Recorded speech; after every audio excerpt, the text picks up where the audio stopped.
Liquidator coming back with another video that looked like WNBA commissioners singing a different tune about Caitlin. Shame on you. Kathy Engelbert pens this beautiful article written by Kathy about Kathy for Kathy, explaining why she is solely responsible for the boom of the WNBA. Folks, I wish I was kidding, but I'm not. I wish I was kidding, but I'm not. The commissioner of the WNBA on transferring the league ahead of a breakout season. And what was that plan that Kathy Engelbert put in place? Working in partnership with my new WNBA team members, NBA colleagues, and WNBA owners, we developed a strategy with 3 pillars. The league would think player first. Wow. Caitlin Clark is out here shattering records, filling arenas like she's Taylor Swift with a jump shot, and somehow the WNBA commissioner thinks she's the real MVP. Did she average 30 points a game or just 30 press releases a day? We're unpacking the comedy gold of pretending the league just magically exploded while ignoring the human highlight reel actually making it happen. This isn't just a snub, it's a masterclass in missing the obvious. Grab popcorn. This one's gloriously ridiculous. Yes, man, you guys heard me correctly. None other than Kathy Engelbert is singing a different tune this season about Caitlin Clark. Now, we know last year she was talking about all of the other rookies being included in this, making a difference, being able to help contribute to the big bang of the WNBA. This time around, she's owing it all to Caitlin Clark. Me personally, I told y'all this at the beginning of the month. The chickens was coming home to roost for the WNBA, because I'm telling you right now, there has been a lot of spooky things going on, and people is tired of. Now, let's be real. What we're witnessing isn't just a power struggle. It's a full-on WWE SmackDown front office edition. Caitlin Clark walks into the WNBA, grabs a lead by the shoulders, shakes it awake, and suddenly everyone's tuning in, tweeting, and showing up to games like it's Coachella for basketball. And yet Kathy Engelbert, the WNBA commissioner, is standing there like a substitute teacher, insisting she deserves credit for the students suddenly getting A's. Girl, what? Drive stakeholder success. Kathy, you are a revolutionary and work on transforming the fan experience. You are a visionary. Kathy Engelbert, in this long, drawn-out article, goes on and gives herself credit for why the WNBA has finally entered some type of mainstream conversation, has finally entered some type of casual viewing experience. Yeah, I'll turn it on. It's about... The issue here isn't that Kathy Engelbert doesn't recognize Caitlin Clark's impact. It's that she absolutely does, and it terrifies her because when one rookie commands more media attention, more fan engagement, and more merch sales in the league offices, and say the last decade we're talking about a power shift so massive it should come with an RTOR scale warning. Why does everybody hate Caitlin Clark? And do you hate Caitlin Clark? Come on, talk dude. to me. Absolutely not. I think that she's a gem. I didn't know her, but All-Star Weekend, we kind of bantered back and forth a little bit.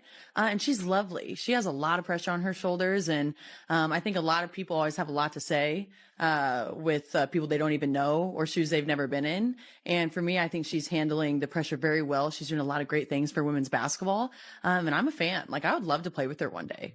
Let's be honest, Engelbert has been commissioner since 2019, and sure, the league's made some steady improvements, but Caitlin Clark didn't walk in and nudge the needle. She drop kick it. She didn't just elevate the game, she turned it into a national conversation. And what's more threatening to a bureaucrat than a player the public sees as more influential than the person technically in charge? Time. But Kathy Engelbert, in her naivete or in her delusion, she takes credit for it. Instead of saying it's because of Caitlin Clark, instead of saying it's because of the person from Iowa, instead of saying it was because of her, Kathy says, oh, it's all me. My strategy, my plan, my 3 pillars. In this entire article, Kathy Engelbert mentions Caitlin Clark's name 2, maybe 3 times. Angel Reese's name once. Cameron Briggs' name once. Let's get right into it, because this article, from start to finish, is disgusting. And this is where the comedy writes itself. The WNBA is trying to operate like a Fortune 500 company with a strict hierarchy commission at the top players somewhere near the basement next to the equipment bags. But Caitlin Clark, she skipped the org chart. She leapfrogged straight to being the face of the league without asking permission or filling out the request to become an icon form. And triplicate now Angel Boats in a pickle she's trying to maintain. Control, preserve her narrative, and make sure she's not overshadowed. But here's the plot twist she already is. Clark doesn't need to fight for power, she already has it. She's the one filling arenas, driving broadcast deals, and lighting up highlight reels of fans aren't showing up with love bureaucratic oversight signs. They're wearing Clark 22 jerseys and screaming like they just saw Beyonce. But Kathy can't exactly walk out and say, you know what, Caitlin Clark is a reason this league's on fire right now. Because that would mean admitting she's been outshined in her own league by a 22-year-old rookie. That's not just humbling, it's basically handing over the car keys and saying, drive us into the future, I'll just buckle up in the back. It's everyone, the general public that is, flocking. Is Caitlin playing today? If so, is it on TV? And now there's no Caitlin for a couple of weeks. Do you feel that wind out of the balloon with no Caitlin Clark for 2 weeks? Yeah, it does, because not only to mention that, like, no one's buying like, either people are refunding their tickets or they're just not going to go to the game. It really does show how much of an impact Caitlin Clark has in the league, because she brought the viewership to the league where no one really has, because, like, obviously she's been on the social media high rise since she was, like, in Iowa, and has brought that over to the WNBA. So the fact that this kind of impact, it should show how much of impact she can make in the WNBA. So instead, she's gone full corporate doublespeak. The league's growth is due to long-term strategic planning. She says as Caitlin Clark's face is on every billboard and ESPN alert like a walking, talking contradiction. Strategic planning. The strategy was hope someone like Caitlin Clark shows up and makes us relevant. And it gets better. While Angel Bird is playing PR wackily, trying to downplay the Clark effect, Caitlin is out here casually, redefining what it means to be a rookie. She's not just playing, she's performing, and the whole world watching. The commissioner may sign the paychecks, but Clark's the one bringing the revenue to write them. What makes it all the more hilarious is how obvious it is to everyone else. The media knows, the fans know, even rival players, some of whom are gritting their teeth while tweeting through a jealousy no. But Angel Beg is still trying to cosplay as the architect of this cultural moment. That's like someone standing next to her. Wildfire with a big lie to yelling, I started this. But let's also not forget power in sports isn't just about title or tenure, it's about influence. And influence is exactly what Clark has in truckload. She influences viewership numbers. I'm going to touch on the main points. By nearly every metric, 2024 was a standout year for the Women's National Basketball Association. As transcendent rookies, Caitlin Clark, there it is, Angel Reese, there she is, and Cameron Brink, yet again, entered the league. Regular season games drew an average of 1.2 million viewers, up 170% from the previous season. Let's stop right there. Pull up. Skirt. Interesting, Kathy. So you are telling me that regular season games drew an average of 1.2 million viewers. You guys have all seen this tweet before by Mr. Michael Mulvihill. Final WNBA regular season viewership, all rated networks. Caitlin Clark games, 1.178 million. All other games not featuring Caitlin Clark, 394,000. But Ben, this is just a Twitter person. How am I supposed to take this at face? Fair point, folks, but you know I'll never come and lie to you. Angel Burt might hold the title commissioner, but Caitlin Clark holds a pulse of the people. If she tweets it, it trends. If she plays, they watch. If she breathes, it gets clipped and analyzed like it's a Zruta film. And you know Kathy sees that she has the numbers a day to the Google alert. She probably wakes up every morning to 5 new headlines, starting with Caitlin Clark, and ends every staff meeting with someone whispering, we should probably thank Caitlin again. But instead of embracing it with grace, she's out here trying to gatekeep the success like she's worried Clark might accidentally unlock her office and start running board meetings. But this is where it gets Shakespearean, because when power meets insecurity, you get chaos, you get awkward interviews, you get bizarre statements like this has been years in the making. While the ratings graph literally skyrockets, only after Clark's debut, it's like standing in front of a mirror with spinach in your teeth insisting you have everything uncontrolled. There's a weird kind of comedy in watching an organization try to control a narrative that's already run off with the MIC. The more Kathy downplays Clark, the more obvious it becomes that Clark is the reason people are suddenly asking, wait, when does the next WNBA game start? It's like watching someone deny the sun's existence while wearing sunglasses and sunscreen. This is only women that get this. I'm tired of it. Like, here's my thing, you guys. What else? Who are these girls? Who are these girls that are hating on Caitlin Clark? Are you just combing through Twitter? What else are these women supposed to do? Fawn over her? Fangirl over her? Bend the fucking knee? Kiss the ring? Like, what do you want from them? We cannot, every time the girl plays a game, she got 40 games, guys. She got 35 more games. We are not every single game going to revisit and retread this same tired ass rhetoric that all these girls are hating on her, and they need to be thankful they have been. So yes, this is a power play, but not the kind where you draw up X's and O's. This is a psychological cage match, and Kathy Angelbert is outmatched because the moment she acknowledges Clark as a force behind the league's renaissance, she also admits she's no longer the main character. And when your entire job is to be the face of the league, that stings a little, but hey, at least she can always take credit for the charter flights maybe, and let's be real at this point. Caitlin Clark needs to stop playing nice and start flipping tables enough with the polite media answers and the humble Iowa girl act. It's time to demand stuffed charter flights, try private jets media deals only if she's producing a documentary, because clearly the league isn't going to do anything on its own unless she grabs the MIC kicks over the podium and starts issuing ultimatums like a pop star with tour demand no Gatorade unless there's a functioning espresso machine in the locker room and a unicorn-shaped ice bath. The proof's right there, neon flashing in our faces. Nothing changes unless Clark forces it to, and this whole bizarre attempt to minimize her impact, it's not some strategic oversight, it's not giving her space to grow its jealousy. Pure, unfiltered, high-octane, schoolyard-style jealousy. Kathy Angelbert sees Caitlin Clark doing more for the league in a week than a decade of committees, brand consultants, and PowerPoint decks ever did, and it's burning her up inside like she just swallowed a jalapeno smoothie. Rewind the clock 3 years ago. What you said then compared to what you would say now. Yeah, again, we were in a very different place 3 years ago. I think the quality of the game was there, but the marketing wasn't there. The dollars and everything that it takes to get a national exposure. And I think our broadcast partners like ESPN have stepped up in a huge way. Our marketing partners, our corporate partners, we've done great from a revenue perspective there.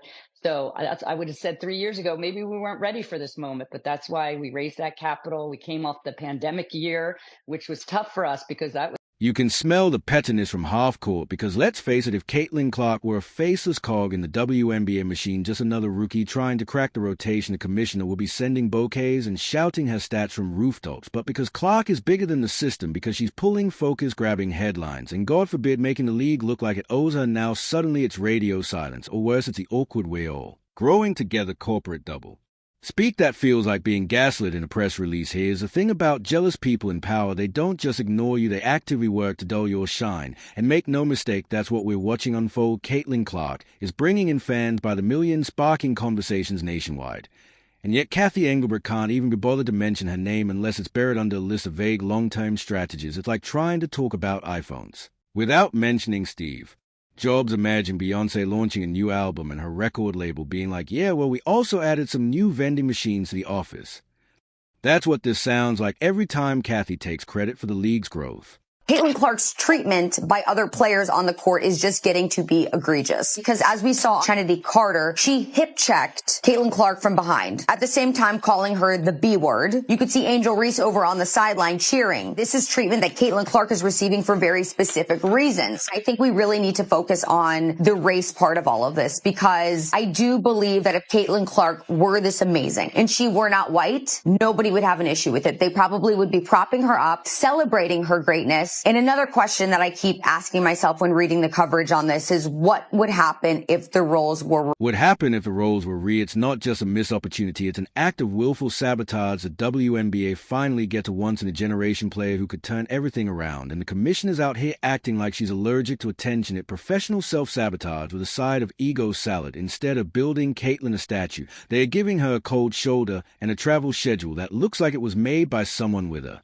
dartboard and a grudge in Caitlin's patience. It's admirable, it really is, but at some point you have to realize that humility won't save you from being overlooked, especially not in a league that's still figuring out how to schedule a game without double booking it with a janitorial staff. This is no longer about owning your spot. She is a spot, she's a reason people are watching. She's a plot, the storyline, the trailer, the credits, and the sequel. So yes, it's time to start demanding things start throwing elbows in the boardroom.